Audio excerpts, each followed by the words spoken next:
Through history, mankind has encountered many foes, most of them resulting in the death of thousands and sometimes millions.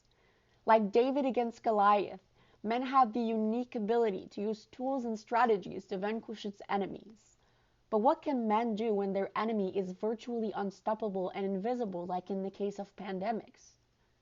Our advanced medical knowledge would eventually win against disease. But what about the people who could not be saved in time? Can society really afford to have all of its fragile citizens die in such a short period of time? Humanity has met with fast-spreading diseases many times in its history. Each of these diseases had different symptoms and traits that influenced the way we were affected. In the case of the Black Plague of 1347, the disease was carried by fleas itching around on the rats hiding on merchant ships. To this day, some people still mistakenly believe rats to be the cause of the Yersinia pestis outbreaks. When infected, the sick would grow pus-filled pubes that would burst. What most people don't know, though, is the impact body disposal techniques have on the containment of dangerous diseases. Many techniques have been used through history to dispose of the bodies of the infected. Some techniques even involved burying the sick alive. The medical term is vivisepulture, the process of burying a person alive, sometimes done as capital punishment, as sacrifice, or to free up space for the other sick. Archaeological findings describe coffins with their inside covered in scratches, all that remains from the suffering of the unjustly buried alive just for being sick. The most common epidemic body disposal technique, however, remains the burial in mass graves. If you have ever visited a city that dates back to the Victorian era or before, you most likely have unknowingly stood right where the revolution of body disposal happened. Before the Victorian advances in medicine, cities often had small cemeteries right downtown in the center of communal spaces.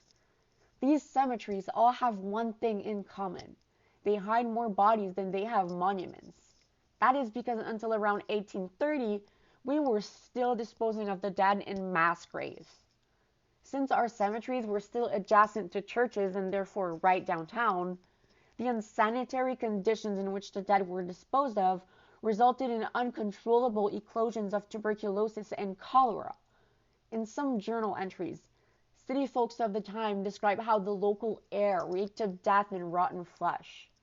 That is when cemeteries as we know it were born, the proper term being garden-style cemeteries. These bigger plots of land outside of the city walls became the new technology of body disposal, further teaching us that proper body disposal is necessary to eradicate diseases. But what about social distancing? This simple prevention technique has also existed for hundreds of years. In the days of the Black Plague, the sick were locked inside their residence, and their doors would be marked with an X to warn about the sickness inside. This technique is eerily similar to the videos we have of Chinese law enforcement locking the sick inside their homes by wielding the doors shut because of the coronavirus. Despite being morally doubtful when enforced by violence, social distancing is an amazing way of preventing diseases from spreading. With all the advantages the reform of postmortem care brought, it also created the very issue we struggle today. We now store bodies in refrigerated compounds, cremate them, and have a whole array of professionals specialized in their care. However, this advancement happens to be a double-edged sword when catastrophes strike. Our postmortem care facilities, despite being very effective, have limited resources and storage space. That is why we say that despite the fact that elders do die regularly as a normal occurrence, we cannot afford the societal cost of having all our elders die in a small period of time.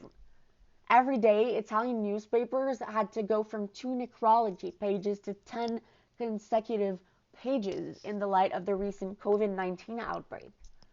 All over the world, the death industry is speaking up and demanding citizen cooperation to avoid body disposal chaos.